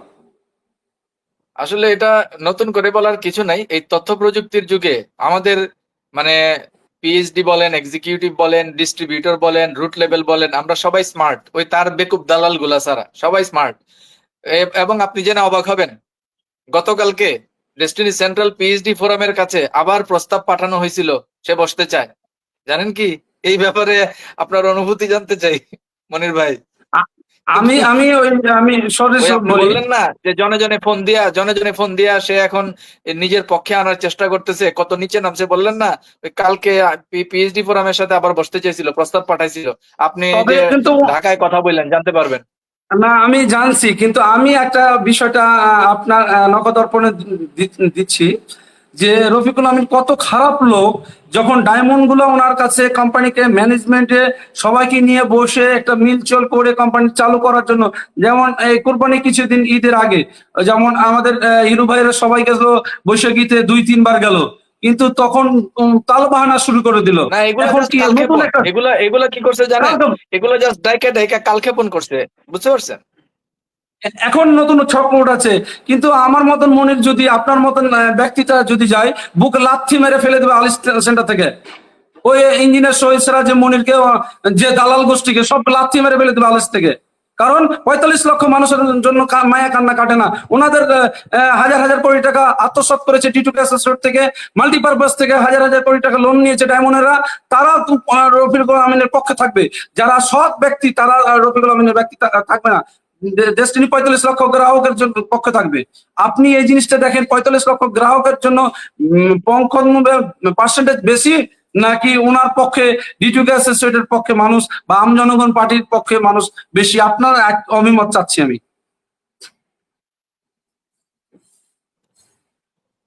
সেটাই, এটা পরিস্থিতি তো দেখা যাইতেছে। মানে আসলে কি জানেন, তার হাতে গোনা এই মুহূর্তে আপনি যদি বলেন বাংলাদেশে, আমি সারা বাংলাদেশে হিসাব করলে 1000-এর বেশি মনে হয় ডিস্ট্রিবিউটরের নাম তালিকা করা যাবে না। রাইট, তার দালালি করতেছে 1000 এই। এর বাইরে 1000-এর উপরে হবে না। সিংহভাগ মানুষ কিন্তু এখন বুঝে ফেলছে, সিংহভাগ মানুষ কিন্তু এটা বুঝে ফেলছে। আমি একটা জিনিস আপনাকে একটু ক্লিয়ার করার ক্ষেত্রে বলতে চাই। দেখেন, ডেস্টিনির পিএইচডি দেরকে নিয়ে আসলেই যদি ডেস্টিনির ভালো কোনো উদ্দেশ্য রফিকুল আমিনের থাকতো, তাহলে আলাদা করে ডিটুকে পিএইচডি ক্লাব করার দরকার ছিল সিরাজুম মনির এই পাটপাটটাকে দিয়া? দরকার ছিল না। না, সবাইকে, না। সব পিএইচডি কে এটা বললেই তো হতো যে পিএইচডি ফোরাম আছে, পিএইচডি ফোরামের সাথে যোগাযোগ করে আপনারা কাজ করেন, এটুক বললেই কিন্তু হয়ে যেত। কিন্তু তার তো মূল উদ্দেশ্য ভালো না, তার উদ্দেশ্য হলো খালি বিভক্তি আর নিজেদের ভিতরে বিভেদ সৃষ্টি করা। এই কারণে এই থাকা সত্ত্বেও আবার ডিটুকে পিএইচডি ক্লাব করে তার দালাল গুলা রুট লেভেলদারি সাইকেল হোল্ডার এগুলোকে নিয়ে শুধুমাত্র বিভক্তি সৃষ্টি করতেছে। তো এই জায়গাটায় আপনারা তো সেন্ট্রাল পিএইচডি ফোরামের বিভিন্ন দায়িত্বে আছেন, এবং আমি যতদূর জানি আপনি রাজশাহী বিভাগের একটা আহ্বায়ক কমিটিতেও আছেন। সম্প্রতি একটা খবর পেলাম যে আপনাদের এখানে আম জনগণ পার্টির একটা প্রোগ্রাম করতে চাইছিল, পরবর্তীতে আপনারা নাকি তাদেরকে বলছেন যে এই প্রোগ্রাম যদি করো তাহলে এটার দায় তোমাদের নিতে হবে। এরপরে ভয়ে নাকি তারা প্রোগ্রাম বাদ দিয়েছে। আমরা জানাইছিলাম, যারা করতেছিল তারাকে জানাইছিলাম যে রফিকুল আমিন, ইঞ্জিনিয়ার শহীদ আর সিরাজুল মুনিরকে নিয়ে আপনারা আসেন, আমরাও আম জনগণ পার্টিতে অ্যাটেন্ড করব। কারণ আমাদের একটা উদ্দেশ্য ছিল ওনারা পাইলে বেঁধে রেখে রাজশাহী যে যতগুলো পিএইচডি ডায়মন্ড এক্সিকিউটিভ সব বেঁধে রেখে ওনাদের আমার টিমে, যেমন আমার টিমে যতটুকু ব্যক্তি ইনভেস্ট করেছে তার রফিকুল আমিনকে বেঁধে রেখে টাকাটা নিতাম, সিরাজুল মুনির, ইঞ্জিনিয়ার শহীদকে নিতাম। কারণ যে ডেস্টিনিকে কালক্ষেপণ করার জন্য ওনারা কয়েকজন ব্যক্তিত্ব কাজ করতেছে, ডেস্টিনিকে চালু করানো লাগে না। ডেস্টিনির নামে ব্যানারে ডিস্ট্রিক্ট অ্যাসোসিয়েটের লোগো ব্যবহার করতেছে, আম জনগণ পার্টির লোগো ব্যবহার করতেছে। চিন্তা করতে পারেন না। এখন আমি আপনাকে একটা কথা বলি, ডেস্টিনি 2000 লিমিটেড যদি ওনারা মানে ডেস্টিনিকে ভালোবাসতো, তাহলে ডেস্টিনি 2000 লিমিটেড মানুষের দুয়ারে আগে যেভাবে মার্কেটিং এর সুবাদে ডেস্টিনি ডিস্ট্রিবিউটরের বাড়িতে যে ওনারাকে মার্কেটিং প্ল্যান বুঝিয়ে টাকা নিয়েছে, অফিসে জমা দিয়েছি ওনারাকে দিয়ে, সেইভাবে তখন আমরাকে যদি পিএইচডি মিটিং এ ডাকতো, পিএইচডি মিটিং এ ডাকতো, এক্সিকিউটিভ এর ডাকতো, তাহলে ওইভাবে রফিকুল আমিনের পক্ষে সাড়া দিত। 45 লক্ষ গ্রাহকই ওনার পক্ষে যেত। কিন্তু ওনার যে মানুষের যে আশার যে মানে গুড়ে বালি দিয়েছে রফিকুল আমিনকে, আর মানুষ 45 লক্ষ গ্রাহক বিশ্বাস করে না। এবং ওনাকে মুনাফেক, বাটপার, কাউয়া, তারপরে আরো ঠাকুর মাকুর অনেক মানে করে, কিন্তু ওনার গায়ে লাগে না। কেন জানেন? যে ওনার উদ্দেশ্য ভালো না। যদি ওনার উদ্দেশ্য ভালো থাকতো তাহলে আজকে দেখেন পিএইচডি ফোরামে বা পিএইচডিটাকে নিয়ে আলোচনা করে ডেস্টিনিকে অগ্রযাত্রা উনি দল করতেছে, মানে আমরা কিছু বলবো না। উনি দল করবে, ওনার একটা ব্যক্তিগত অভিমত। আমি একটা দল করি, আপনি একটা দল ভালোবাসেন, আরেকজন আরেকটা করে, কেউ বিএনপি, কে জামাত, কেউ মানে আওয়ামী লীগ, কোনো ব্যাপার না। উনি একটা আম জনগণ পার্টি করেছে, ওনার ব্যক্তিগত ব্যাপার। কিন্তু ডেস্টিনি 2000 লিমিটেডের বারবার বিভ্রান্তিকর কথা বলতেছে, আমাকে দায়িত্ব দিলে আমি ডেস্টিনি 2000 লিমিটেড টাকা ফেরত দিব। ওনাকে প্রশ্ন করছে যখন সাংবাদিকেরা, তখন বলে আমি কেমন করে দিব, যারা বোর্ডে আছে তারা দিবে। এই কথাগুলো শুনেছেন আপনি হয়তো। যে যারা বোর্ডে আছে তারা টাকা পয়সা ফেরত দিবে, তাহলে ওনার কেন এত লোভ লালসা এখন ডেস্টিনির বারান্দাতে যা ওঠার চেষ্টা করতেছে কেন? ওনার একটা ছক আছে, যেমন মার্কেটিং মাল্টিপারপাসের কমিটি গঠন করলো অফিসে, উনি প্রধান অতিথি, বিশেষ অতিথি উনি ওখানে প্রধান অতিথি। বৈশাখী চ্যানেলে বাটপারের সঙ্গ দেওয়ার জন্য উনি প্রধান চেয়ারে বসে গেল। ওনার বাপের এই সম্পত্তি, রফিকুল আমিন ইঞ্জিনিয়ার শহীদ, ওনাদের বাপের সম্পত্তি, গ্রাহকের টাকা, মাল্টিপারপাসের টাকা নিয়ে আজকে বৈশাখী চ্যানেল করেছে। আর কিছুদিন যাক, বৈশাখীতে যে মানুষজন হানা দিয়ে আপনার বাটপারের চোকা মানে লোম তুলে নিবে, আর কিছুদিন যেভাবে বিভ্রান্তি করতেছে রফিকুল আমিন, এভাবে বিভ্রান্তি চলবে না। এবং আপনি আরেকটি জানেন কি ভিতরকার খবর, যে আপনি হয়তো জেনেছেন, মানে আমাদের জেনারেল হারুন সাহেবের কি মানসিক মানে যন্ত্রণা বেদনা, ওনাকে কি মানসিক চর্চারে ফেলে রেখেছে রফিকুল আমিন। যে কথাগুলো বলেছে, এটা আমার বড় ভাই, এটা আমি করব, এই করব, এই করব। আপনি কি জানেন না? আপনি যেহেতু ঢাকায় থাকেন, আপনার জানা হয়তো আছে যে ওনার প্রতি কি খারাপ বা ভালো ব্যবহার করেছে। আপনি হয়তো সংক্ষিপ্ত কিছু যদি বলতেন। যাই হোক, কম বেশি আপনিও জানেন, আমিও জানি। হয়তোবা প্রাতিষ্ঠানিক স্বার্থের কারণে জেনারেল হারুন হয়তোবা পাবলিকলি এটা স্বীকার করবেন না, এটা ওনাদের ব্যাপার। কিন্তু আমরা জানি কিন্তু কম বেশি যে এই যে সাম্প্রতিক সময়ে আর কি এই ওনার সাথে একটু কমিউনিকেশন করা এবং ওনার সাথে একটা লিয়াজো করার চেষ্টা রফিকুল আমিন করেছিল। তো জেনারেল হারুন স্পষ্ট বলে দিয়েছেন যে রফিকুল আমিনের মতো এই ধরনের প্রতারকের সাথে আসলে ফার্দার আর কোনো অ্যাক্টিভিটিসে আমি সম্পৃক্ত হব না। তো যদিও এটা পাবলিকলি হয়তোবা প্রাতিষ্ঠানিক স্বার্থে সিনিয়র হিসেবে ওনারা এটা পাবলিকলি স্বীকার করবেন না, কিন্তু খবর আমরা পাই আর কি। না, এই যে দেখেন, আমি আরেকটা মেসেজ আপনাকে দেই, আরেকটা মেসেজ দেই। রফিকুল আমিন ডোরা, আরডিসি, আইআরডিসি এগুলা থেকে বের হইতে চাইতেছে না কেন জানেন? মানে ওই যে সে খালি ঘুরে ফিরে মার্কেটিং প্ল্যানের ভিতরে যতই আমরা বলতেছি যে ডোরা, আরডিসি, আইআরডিসি এগুলো পুরান মানধাতার আমার প্ল্যান, আমি শুধু শুধু কেন ডোরায় 1 লাখ টাকা ফালাই রাখবো? আমি মানে ফুড পান্ডায় আমি প্রোডাক্ট অর্ডার করতেছি, প্রোডাক্ট চলে আসতেছে, আমি ফুড পান্ডায় কি 1 লাখ টাকা অগ্রিম অর্ডার করে তারপরে প্রোডাক্ট নিব? আমি টাকা পরে দিব, আমি অর্ডার করতেছি, প্রোডাক্ট দিচ্ছে, আমি টাকা দিয়ে দিতেছি। তো আমি এখানে ডোরা, আরডিসি, আইআরডিসি তে আমি টাকা কেন ফালাই রাখবো? এটার উদ্দেশ্য কি জানেন? আমি আপনাকে একটা তথ্য দিই, এটা একটা ইন্টারনাল মেসেজ। আমার জানা মতে বা আমার সোর্স থেকে প্রাপ্ত তথ্য মতে D2K অ্যাসোসিয়েটস এ 314টা ডোরা, আরডিসি এবং আইআরডিসি মিলে 314টার মতো ডোরা, আরডিসি, আইআরডিসি নেওয়া হয়েছিল। তো এইগুলোতে কোনো ডোরাতে 10,000 আছে, কোনোটাতে 20,000 আছে, কোনোটাতে 50,000 আছে, কোনোটাতে 2 লাখ 5 লাখ আছে। তো তারা তো এই প্রোডাক্ট গুলো পায় নাই। তো এখন মার্কেটিং প্ল্যানে যদি ডোরা, আরডিসি না থাকে তাইলে তো এইটা অ্যাডজাস্ট করবে কিভাবে? কিন্তু ডেস্টিনির মার্কেটিং প্ল্যানে যদি ডোরা, আরডিসি ঢুকানো যায়, তাহলে D2K অ্যাসোসিয়েটস এর ডোরা, আরডিসি লাইবিলিটিসটা ডেস্টিনি 2000 লিমিটেডের ডোরা বানায়া এটার নামে লাইবিলিটিসটা চালাই দিবে। বুরহান ভাই, আপনাকে আরেকটা কথা বলি, আপনি যে কথাটা তুললেন, এই যে আপনার ডকুমেন্টস দেখছেন, এই যে আমার ডোরা 674 নম্বর ডোরা, এই টাকাটা দিয়েছি কখন? তারিখ দেখেন, যখন ডেস্টিনি ডোরা বন্ধ হয়ে যায় সেই সময় থেকে। তাহলে আমি কি করব? এই কত টাকা দিয়েছি, এই যে দেখেন কোন ব্যাংকের আওতায়। আপনার এখানে যে 22,000 না কত টাকা যেন আপনি দিচ্ছেন? 2,72,000 টাকা দেওয়া আছে। এই যে দেখেন 2,72,000। আচ্ছা আচ্ছা আচ্ছা, 2,72,000। আর আমার ডোরাতে ছিল 1,57,000। তাহলে আমার টাকা কতটুকু? প্রায় 4 লাখের মতো।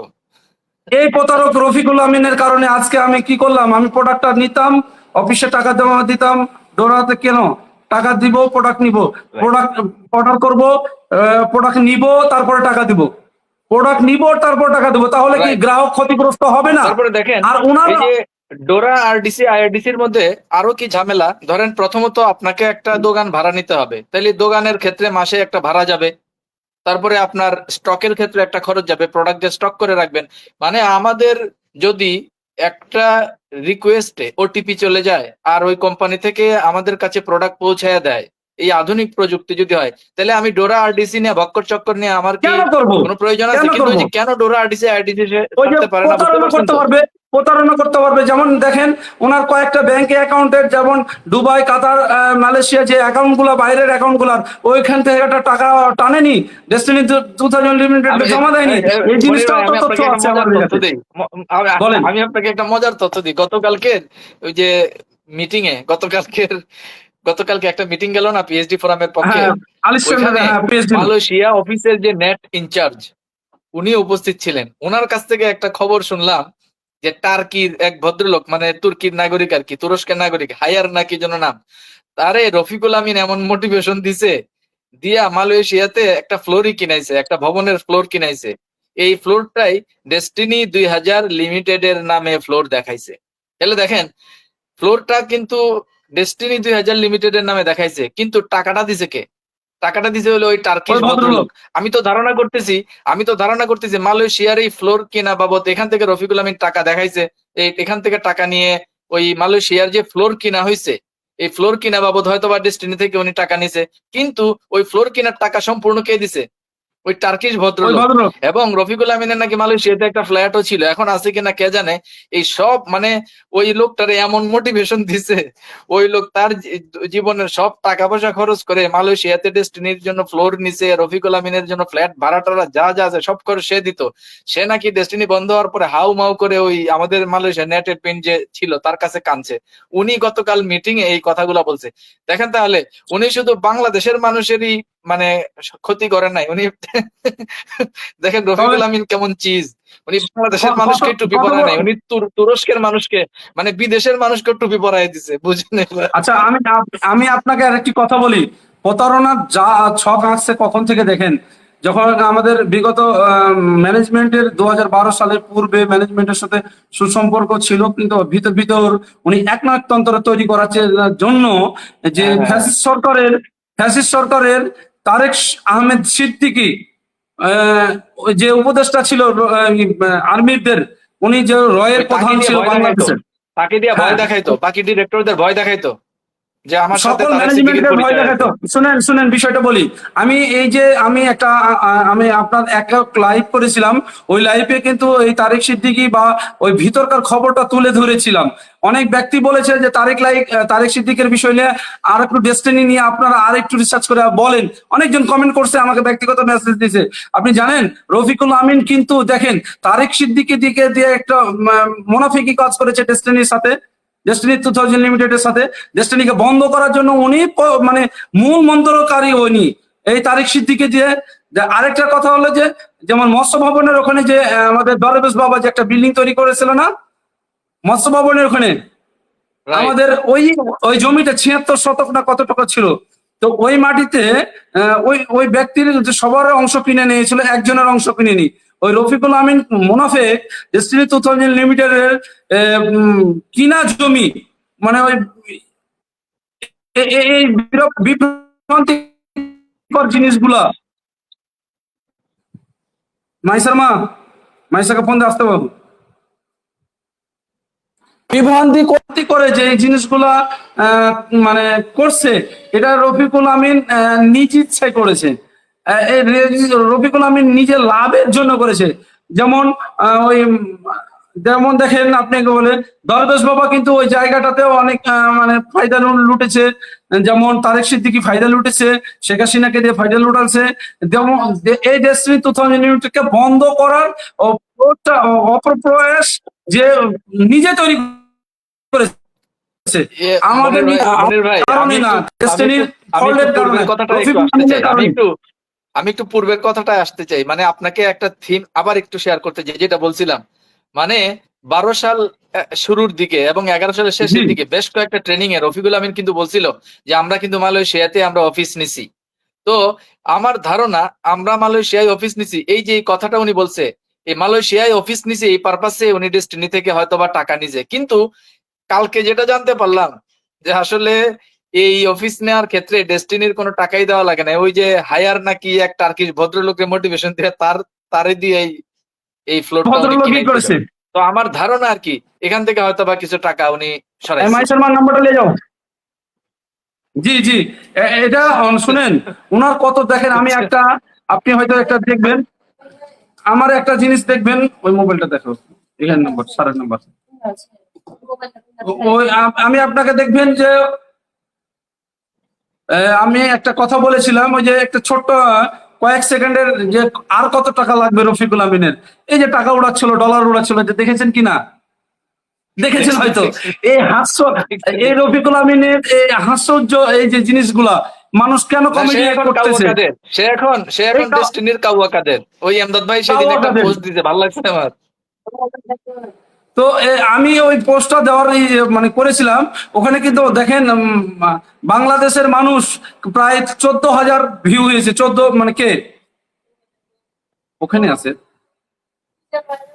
তো আপনার জানা আছে কিনা রফিকুল আমিনের যে, মানে আমি ছোট জ্ঞানে বলি, আমাদের আমরা যেহেতু অনেক ধৈর্য ধারণ করেছি, সহ্য করেছি, রফিকুল আমিন ভবিষ্যৎ অন্ধকার বা ক্ষতিগ্রস্ত।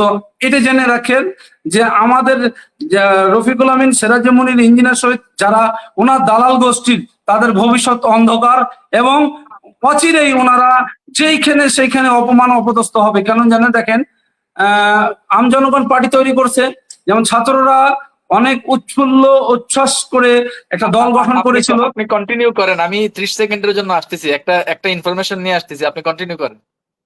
তো মানে উচ্ছ্বাস ছিল, এই কারণে যেভাবে দল গঠন করার কারণে দলের কাঠামো ধরে রাখতে পেরে, বা না রাখার মানে অপ্রয়োজনীয়তা দেখা দিয়েছে, দলের বিশৃঙ্খলা দেখা দিয়েছে। বিশৃঙ্খলার কারণে আজকে যেমন এনসিপির পরিস্থিতি কতটুকু ভালো কতটুকু মন্দ আমরা ওটা নিয়ে বলবো না। রফিকুল আমিনের দল গঠনের পরে ওনার কিন্তু হাজার দিক দিয়ে চাপ আসবে, যেমন ডেস্টিনি 2000 লিমিটেডের চাপ আসবে, যেমন ডি2কে অ্যাসোসিয়েটের চাপ আসবে, যেমন পাশের চাপ আসবে, তারপরে আপনার অনেক কিছু চাপ আসবে। জেনে খুশি হবেন যে রফিকুল আমিন কিন্তু অচিরেই দেশ ছাড়বে। আমার ধারণা যে অচিরে দেশ ছাড়বে, কারণ ওনার মানে পরিকল্পনা ওনার খুব খারাপ। আজকে থেকে আপনি হয়তো জানেন কিনা জানি না, আজকে ডায়মন্ড মিটিং ডেকেছে আলিস সেন্টারে। এখন দেখেন, ডেস্টিনি ডায়মন্ডেরা যারা ডেস্টিনিকে নিয়ে ধারণ বা লালন করে না, অন্যান্য কোম্পানিতে জয়েন করে অনেক এমডি হয়েছে, চেয়ারম্যান হয়েছে, ব্যবস্থাপনা পরিচালক হয়েছে অনেক ডায়মন্ড, কিন্তু ওনারাকে নিয়ে আজকে মানে পরিকল্পনা সাজাইছে, রফিকুল আমিন পরিকল্পনা সাজাইছে। যেমন ডেস্টিনি 2000 লিমিটেড বারান্দায় কোনোদিন আসে না, ডেস্টিনি বন্ধ হোক ওনারা চায়। আজকে কেন ওই ওনারাকে ডাকছে? কথোপকথন বলতেছি, ডেস্টিনির অনেক হাতে গোনা কয়েকজন ডায়মন্ড ডেস্টিনির ঘোর বিরোধ, আর কিছু কিছু ডায়মন্ড মানে ভাসমান ভাবে আছে, যে গুরুকে কিছু বলতে পারবো না, এইদিকেও কিছু বলতে পারবো না, এই জন্য ভাসমান ভাবে আছে। যেমন ডেস্টিনি অগ্রযাত্রা বা ডেস্টিনি পূর্ণাঙ্গ ভাবে ভালো হয়ে যাবে, তখন কিন্তু ওনারা সুসুর করে চলে আসবে ডেস্টিনির ছায়া তলে। এখন আপনি দেখবেন যে রফিকুল আমিনের খারাপ দিন ঘনিয়ে আসতেছে, কারণ অনেক দিক থেকে উনি কিন্তু মানে চিপের মধ্যে পড়ে যাবে। আপনার জানা আছে কিনা 2000 সাল থেকে ডেস্টিনি 2000 লিমিটেডের যদি অডিট হয়, 2001 সাল বা 2000 সাল থেকে অডিট হয় এখন পর্যন্ত, ডেস্টিনি বন্ধ অবধি, তাহলে রফিকুল আমিনের দশা কি হবে? উনি তো ওই জন্য অডিট করতে রাজি না, অডিট করব না এই পরিকল্পনা ছলচাতুরি করতেছে। এখন ওনার বারবার কথাটা বলতেছে 2001 সাল থেকে যদি অডিট করে তাহলে কতজন ফাঁসবে? রফিকুল আমিন মেন পয়েন্ট। এখন রফিকুল আমিন চাচ্ছে না যে অডিট হোক। যদি অডিট হওয়ার কথা ছিল কিছুদিন আগে, ওনাকে চেয়ারম্যানকে দিয়ে নিষেধ করা হয়েছে, সব জায়গাতে বাধাগ্রস্ত করতেছে। দেখেন, অডিট বলেন, তারপরে আপনার আরজিসি বলেন, ডেস্টিনির মানে অগ্রযাত্রা বলেন, জেলখানাতে থাকার পরে আপনি একটা জানিয়েছেন কিনা, অনেক সময় বলেছে ডেস্টিনি ডায়মন্ড পিএইচডিটাকে যে আমি বের হব ডেস্টিনি চালু হবে, আমি না বের হওয়া পর্যন্ত ডেস্টিনি চালু হবে না। এই বিষয়টা নিয়ে আপনি যে ডেস্টিনিকে চালু করবে বা ডেস্টিনিকে ভালো অবস্থানে নিয়ে যাবে, এটা কিভাবে ভাবছেন আপনি? মানে এটা তো আসলে প্রমাণিত, মানে যেই লোক আপনার নিজে নিজে ছাড়া কাউকে ডেস্টিনি চালু করতে দিবে না, তারপরে সিরাজুম মনিরকে দিয়ে যে আদালতে রিট করাইলো, তারপরে এটাকে বাদ অবসায়নের চেষ্টা করাইলো, সবই তো এখন পানির মতো পরিষ্কার। এখন ওই যে এই বৈশাখীতে বসেও তো তার আসলে নিয়ন্ত্রণটা ধরে রাখতে পারতেছে না, তারপরে আপনার আম জনগণ দিয়ে অত লোক ধরে রাখতে পারতেছে না, তারপরে যে সোশ্যাল মিডিয়া ব্লু গ্রিন ডিডা বিল ডেস্টিনি হ্যান ত্যান এই ব্যানার ট্যানার দিয়ে অত লোক ধরে রাখতে পারতেছে না, জিটুকে অ্যাসোসিয়েটস দিয়ে লোক ধরে রাখতে পারতেছে না। শেষমেশ এখন কি হয়েছে, ওই ডায়মন্ডার পিএইচডি আর ডেস্টিনির তলে এসে ঢুকছে আর কি। এটা হলো আমার পার্সোনাল অভিমত। তবে তো বর্তমান তবে চেয়ারম্যান জনাব প্রশান্ত ভূষণ বড়ুয়ার কাছে আপনার কি প্রত্যাশা, এটা দিয়ে আমরা আজকের আলোচনা শেষ করে দিব। প্রায় 1 ঘন্টার আমি মতো আমি আমরা প্রশান্ত আলোচনা ভূষণ করেছি। বড়ুয়াকে আমি একটা মেসেজ দিছিলাম যে আম জনগণ পার্টি চাচ্ছে যে এই বোর্ড আম জনগণ পার্টির কথোপকথন সিরাজুম মনির ইঞ্জিনিয়ার শহীদের যে একটা পোস্ট করেছে, যেন এই বোর্ড ওনার কাছে আস্থা ভাজন না, রফিকুল আমিনকে দিয়ে বোর্ড তৈরি করার জন্য ওনারা বারবার বলতেছে। ওই জিনিসটা স্ক্রিনশট মেরে প্রশান্ত ভূষণ বড়ুয়াকে লিখেছি যে আপনি 5ই জানুয়ারি যে কথাগুলো বলেছেন, 45 লক্ষ গ্রাহক আপনার কথা শুনেছে, আপনার কথা শুনে আপনার কথা আস্থা রেখে ডেস্টিনিকে নিয়ে নতুন ভাবে 45 লক্ষ গ্রাহক ভাবতে শুরু করেছিল। আপনি বারবার মিডিয়াতে এসে অনেক কথা বলেছেন, 45 লক্ষ গ্রাহক আস্থা পেয়েছে আপনার প্রতি আস্থার, আপনি ওই 45 লক্ষ গ্রাহকের আস্থার প্রতিদান দিয়ে আপনার যে কার্যক্রম পরিচালনা করতেছেন, আমরা ডেস্টিনি 45 লক্ষ গ্রাহক আপনার হাতকে মজবুত করার জন্য আপনার পাশে আছি। যে কোনো সময় ডেস্টিনি 2000 লিমিটেড পিএইচডি ফোরামকে আপনি একটা মেসেজ দিবেন, হাজার হাজার পিএইচডি ঝাঁপিয়ে পড়বে রফিকুল আমিনের বিরুদ্ধে, এই প্রত্যাশায় আপনার কাছে করতেছি। ধন্যবাদ। আমাদের বোর্ডে কতিপয় দালাল, বোর্ডে হাতে গোনা কতিপয় দালাল আছে যারা এখন মানে কর্পোরেট প্রেসার দিয়ে প্রশান্ত বড়ুয়াকে একটু কর্পোরেট প্রেসার দিয়ে রফিকুল আমিনকে, আপনাকে একটা কথা বলি, দেখেন রফিকুল আমিন সর্বশেষ এখন বিজনেস ডেভেলপমেন্ট অফিসার হইতে চায়। বুঝতে পারছেন তো, মানে এমডিসিও কাভার টাভার হয় না তো, তো এখন উনি তবে আমার না বুঝছেন ডেস্টিনি এবার। ওনাকে একটা বস, ওনাকে একটা পদ দেওয়া যায়, যে সুইপার পদটা দেওয়া যায় আমার মনে হয়। আচ্ছা সুইপার পদ, দেখেন, টয়লেট এই পরিষ্কার করবে, এত এই জঘন্য লোকটা আর ব্যক্তিকে কত, কেন দিবে না? সে আর কত নিচে নামবে দেখেন, মানে এগুলা কইরা এই যে দেখেন যে জেনারেল হারুন কিংবা আলহাজ মোহাম্মদ হোসেন, ওনারা কি আইসা পদ পদবীর জন্য শেষরামি করতেছে? না। করতেছে না। জেনারেল হারুন উনি একজন আত্মসম্মান বোধ সম্পন্ন লোক, আলহাজ মোহাম্মদ জি। হোসেন উনিও একজন আত্মসম্মান বোধ সম্পন্ন লোক, উনারা কিন্তু আইসা কোনো পদ পদবী নিয়ে শেষরামি বা খাইস্টামি করতেছে না। কিন্তু দেখেন এই যে রফিকুল আমিন, আসলে যে উনি মানে ছোট লোক এবং ফইন্নি ছেসরা, তার প্রমাণই হলো এটা। এখন দেখেন কত ভাবে কত কিভাবে কি নাকি, এবং গত কয়েকদিন আগে ওই যে ওই তার দালাল সিরাজুম মনির এবং আরেক দালালের মাধ্যমে চেয়ারম্যানের কাছে লিখিত অনুমতি চাইছে দায়িত্বে বিভিন্ন বিষয়ের জন্য। এগুলা করে আসলে খুবই দুঃখজনক। তো আমরা সর্বশেষ আপনার কাছ থেকে যেটা শুনতে চাই, বিনিয়োগকারীদের তো অনেকেই এখন এই বিষয়গুলো অবগত, আমি আপনি আমরা সবাই এখন জানি রফিকুল আমিন কি জিনিস এবং সে যে কত ছোট লোক এবং কত নিচু মনের। তো বিনিয়োগকারী হিসেবে আমাদের আসলে এই মুহূর্তে করণীয় কি, এই ব্যাপারে আপনার কাছে একটি পরামর্শ শুনে আজকের প্রোগ্রাম আমরা শেষ করব। বিনিয়োগকারী হিসেবে আসলে বিনিয়োগকারীদের করণীয় কি এই মুহূর্তে, মানে আমাদের বিনিয়োগকারীদের এই মুহূর্তে বিনিয়োগকারী করণীয় কি? আমাদের আমাদের বিনিয়োগকারী 45 লক্ষ গ্রাহকের কিছু দাবি দাবা বা বিনিয়োগকারীদের একটা মানে আমি যেহেতু বিনিয়োগকারী, আমি মাল্টিপারপাসের শেয়ার আছে, আমার কো শেয়ার আছে, আমার ডেস্টিনির অবস্থা খারাপ যখন তখন আমার শেয়ার আছে, আমি আশরাফুল আমিন আর ব্ল্যাক ডায়মন্ড শাহ আলমের হাতে টাকা তুলে দিয়েছি। কিন্তু আমার এখন আমার ব্যক্তিগত অভিমত, 45 লক্ষ গ্রাহক বা রুট লেভেলের ডিস্ট্রিবিউটারের কাছে যেটুকু আমার কাছে শোনা প্রত্যাশা, যেমন মানে আমাদের ডেস্টিনি যে 173/22 হাইকোর্টের যে আদেশ, ওই আদেশ অনুযায়ী ডেস্টিনি পরিচালিত হলেই ডেস্টিনি ডিস্ট্রিবিউটরের বা গ্রাহকরা টাকা লাভ সহ ফেরত পাবে এবং পূর্ণাঙ্গ ডেস্টিনি চালু হবে, এই প্রত্যাশা করতেছে সকল ডিস্ট্রিবিউটরেরা।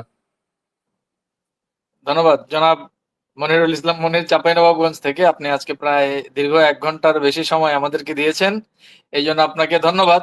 আর আপনার মতো ডেসপারেট, ত্যাগী এবং সত্য বলার ক্ষেত্রে আপোষহীন এই ধরনের পিএইচডিরা যতদিন উচ্চকণ্ঠে থাকবে, ততদিন পর্যন্ত রফিকুল আমিনের মতো প্রতারকরা আর কখনো ডেস্টিনিতে প্রতারণা চালিয়ে যেতে পারবে না, এই বিশ্বাস আমরা করি। এবং আপনার মতো সিনিয়র পিএইচডি যারা আছে, ভবিষ্যতে এরকম হাজারো হাজারো মুনির, হাজারো হাজারো বোরহান এবং হাজারো হাজারো এক্সিকিউটিভ পিএইচডিরা সজাগ এবং সচেতন হয়ে ডেস্টিনির আগামীর কার্যক্রমকে প্রতারণা এবং বাটপারি মুক্ত একটা ডেস্টিনি হিসেবে আগামীর দিনগুলোতে ডেস্টিনিকে প্রতিষ্ঠা করবে। এবং আমাদের বর্তমান বোর্ডে যারা ডেস্টিনি চালুর পক্ষে কাজ করছেন, বিশেষ করে আমাদের হাইকোর্ট অ্যাপয়েন্টেড বোর্ড চেয়ারম্যান সহ আমাদের এই হাইকোর্ট এই নিযুক্ত বোর্ডকে যিনি কোঅর্ডিনেশন করছেন শেয়ার হোল্ডার হিসেবে জনাব আশরাফুল আমিন সহ হাইকোর্ট নিযুক্ত বোর্ডে যারা ডেস্টিনি চালুর পক্ষে কাজ করছেন, আপনাদের সবাইকে আজকের এই প্রোগ্রাম থেকে, আমাদের মনির ভাইয়ের পক্ষ থেকে, আমার পক্ষ থেকে এবং সারা বাংলাদেশের যারা আমাদের সমমানা বিনিয়োগকারী তাদের পক্ষ থেকে আমরা বলতে চাই যে as early as possible 173-এর 22-এর রায়ের আলোকে ডেস্টিনির কার্যক্রম শুরু করে দিতে হবে। এবং ডেস্টিনির কার্যক্রমে 173-এর 22 এই রায়ের কোনো লঙ্ঘন যদি ঘটে, সেই ক্ষেত্রে বাংলাদেশের বিনিয়োগকারীরা, সারা বাংলাদেশের বিনিয়োগকারীরা, এই বোর্ডের কেউ যদি 173-এর 22-এর বাইরে কোনো বেআইনি কাজ করতে চায়, তাদেরকে ছাড় দেবে না। সেই ক্ষেত্রে বিবিধে আমাদের মনির ভাইয়ের একটি মন্তব্য দিয়ে শেষ করে দিব। মনির ভাই। আমি চাইবো যে আমাদের 173/22 যেটা রায় হয়েছে, যারা ম্যানেজমেন্টে আছেন, ম্যানেজমেন্টে যে রফিকুল আমিনের মানে দালাল গুলো আছেন, তারাকে সজাগ মানে মানে একটা কথা বলবো যে আপনারা যেটা করেছেন সেটা ক্ষমার দৃষ্টিতে দেখবে পিএইচডি ডায়মন্ডেরা বা ডেস্টিনির বিনিয়োগকারীরা। আপনারা রফিকুল আমিনের পক্ষে যে আপনারা ধূলিসাৎ হয়ে যাবেন, কারণ আপনাদের নাম গন্ধে ছড়াবে। কারণ আপনি ডেস্টিনি বন্দর, আপনারা যে পরিকল্পনা নিয়েছেন রফিকুল আমিনের সাথে, আমাদের নাম আসছে, আপনাদের নাম আসছে, পদবি আসছে, আপনারাকে চিনি, আপনাদের সাথে আমাদের খারাপ ব্যবহার কোনোদিনও হয়নি। যদি খারাপ ব্যবহার হতে হয় তাহলে আপনারা টিকতে পারবেন না। মনেও করতেছেন রফিকুল আমিন মানে 1000 ব্যক্তিকে দিয়ে কতটুকু প্রোটেস্ট করবে। এখন 45 লক্ষ গ্রাহক যদি আপনাদের বাড়িতে হামলা চালায়, আপনাদের গাড়িতে হামলা চালায়, আপনারা রুখতে পারবেন? অতএব আমার চাইবো, ওই বলতে না বলতে একটা মজার খবর চলে আসছে। দেখেন, আলিসের ডায়মন্ড মিটিং এ আমরা শাহজালাল আনসারিরে দেখতেছি ইঞ্জিনিয়ার শহীদের সাথে, আবার ওই যে গো ডায়মন্ডের নাসির উদ্দিনরে দেখতেছি, এগুলো মনে হয় এক্সিকিউটিভ। তো ডায়মন্ড মিটিং এ দেখেন কি অবস্থা। ডায়মন্ড মিটিং এ এরা ডায়মন্ড কেমনে হইলো তো এটা তো বুঝলাম না। ওই যে আজকে ডায়মন্ড মিটিং করার কথা আমাকে অলরেডি ফোন দিয়েছিল কয়েকবার, আমি হয়তো কেটে কেটে দিয়েছি। ওই বিষয়টা বলছিল যে ডায়মন্ড মিটিং এ এক্সিকিউটিভ, তাহলে কত বড় প্রতারক, ডায়মন্ডেরা কত বড় ধুত্তুর। এই যে আমি আপনাকে দেখাই, দেখেন এই যে ডায়মন্ড মিটিং বলতেছে, এখানে এই যে ইউনুস মিয়া, অ্যাডভোকেট ইউনুস, সে তো পিএইচডি। তারপরে দেখেন ওই যে নাসির উদ্দিন, যে গো ডায়মন্ডের একটা, এও তো এক্সিকিউটিভ বা এরকম কিছু একটা। তারপরে আপনার শাহজালাল আনসারি। তারপরে এখানে দেখতেছি আপনারা মানে আপনি ফেসবুকে ঢুকেন, মজা পাবেন। আমি বলি এই দালাল চক্র আমাদের বোর্ডে। ওই যে আর আরেকটা জিনিস বলি, ওই যে দেখেন ডায়মন্ড মিটিং, এখানে দেখা যেতেছে ওই যে সোলাইমান মিয়াজি একটা আছে না, সোলাইমান মিয়াজি, ওইটা একটা। তারপরে যে ওমর ফারুক যশোরের যে একটা, ওই যে ইউনিক অ্যাসোসিয়েটস অ্যাডভোকেট শাহজাহান কবিরের পিএইচডি, বাটপার একটা আছে ওমর ফারুক, এটারে আমি ব্যক্তিগতভাবে চিনি। এরপরে দেখেন মানে কি অবস্থা। আচ্ছা আমি আপনাকে বলি, বলেন তো মনির ভাই, আমরা হাসি বলেন তো। এখন ডায়মন্ডদের করা উচিত যে ভাই, গরুর তো বইলে ষাঁড় ঢুকলো না, গাভী ঢুকলো না, বাছু ঢুকলো, এটা তো আর মানে জনগণকে বোঝাবার ক্ষমতা নাই। ডেস্টিনি পিএইচডি ডায়মন্ড এক্সিকিউটিভ সবাই বুঝে, গরুর বোয়ালে যদি সবাইকে বড় যে ষাঁড় না গাভী না বাছুর। এই যে দেখেন কোন ডেস্টিনি ডিস্ট্রিবিউটর না, তারা পিএইচডি মিটিং রেখেছে, যারা 12 সালের পরে D2 করেছে। তবে রফিকুল আমিন হাসির পাত্র হচ্ছে আমাদের ডেস্টিনির যারা ডায়মন্ড আছে, উচ্চ কণ্ঠে বলতে হবে যে এনারা যে ডেস্টিনির ডায়মন্ড না, পিএইচডি না, আপনাদের সাথে কেন আসছে মিটিং এ, এখানে অ্যাটেন্ড করে। আপনি দেখবেন আমাদের কচিকাচাতে 18 সালে একটা পিএইচডি মিটিং হয়েছিল, সেখানে আমরা সিআইডি ডিন ভেরিফাই করার পরে ওখানে সিগনেচার করার পরে ঢুকতে পেরেছিলাম, প্রবেশ করেছিলাম। সেরকম দেখেন তখন কিন্তু জাকির হোসেন কৃষ্ণ এটা ভূমিকা রেখেছিল। চিন্তা করে দেখেন যে উনি যখন এই কার্যক্রমটা আসাদের মারফতে হয়েছিল, পিএইচডিটাকে পূর্ণাঙ্গ সিআইডি ভেরিফাই করে ঢোকা হয়েছে, চিন্তা করতে পারেন। আর এখন আপনি দেখেন ওনাদের একটাও সিআইডি মানে সাইকেল না, ডিস্ট্রিবিউটর না, তারপর 98% মানুষকে নিয়ে প্রতারণার মানুষকে করতেছে। তবে এখানে বলা হবে যারা ডেস্টিনি ডায়মন্ড পিএইচডিরা আছেন তাদের ভূমিকা রাখা উচিত, যারা এই রফিকুল আমিন এনাদের জন্য ডেস্টিনির আজকে এই দুর্দশা। আপনার ডিস্ট্রিবিউটরের খোঁজাচ্ছে, আপনাকে ডাউনলাইনেরা খোঁজাচ্ছে, আপনাদের পাওনাদারের খোঁজাচ্ছে, আমাদের আত্মীয় স্বজনেরা খোঁজাচ্ছে। ওনারাকে স্ট্রিক্টলি বলা দরকার, ডায়মন্ডেরকে অনুরোধ করবো স্ট্রিক্টলি বলা দরকার রফিকুল আমিনকে যে আপনি স্টপ থাকেন। 173/22 যারা বোর্ড আছে তারাই করুক, ডেস্টিনি পরিচালনা করুক, আমরা দেখি। এই স্ট্রিক্টলি বলা দরকার। আপনার অনেকজন ডায়মন্ড আমাদের কথা শুনবেন, দেখবেন আমরা যে কথাগুলো বলছি, যে আমরা আহার থেকে বলতেছি, আমাদের বিশ্বাসত জায়গা থেকে বলতেছি, আমরা নিজের চোখে দেখেছি, শ্রবণ করেছি। যে কথাগুলো বলতেছি এটা বানানো না, কোনো কিছু না, আমরা একবারে সঠিক এবং সত্য কথা বলতেছি। আমাদের সাথে রফিকুল আমিনকে বসান, আপনাদের সাথে পেরে উঠবে, কারণ আপনাদের গুরু হাজার হাজার লাখ লাখ টাকা আপনাদের আত্মসাতের ভাগ দিয়েছে, আমরাকে দিতে পারিনি, আমরা নিব না। আমাদের 45 লক্ষ গ্রাহকের পক্ষে কথা বলছি, আপনাদের টাকার বিনিময়ে আপনারা রফিকুল আমিনের কথা বলতেছেন। আমি চাইবো যে 45 লক্ষ গ্রাহকের পক্ষে কথা বলুন এবং 45 লক্ষ গ্রাহকের অভিশাপ থেকে বাঁচেন।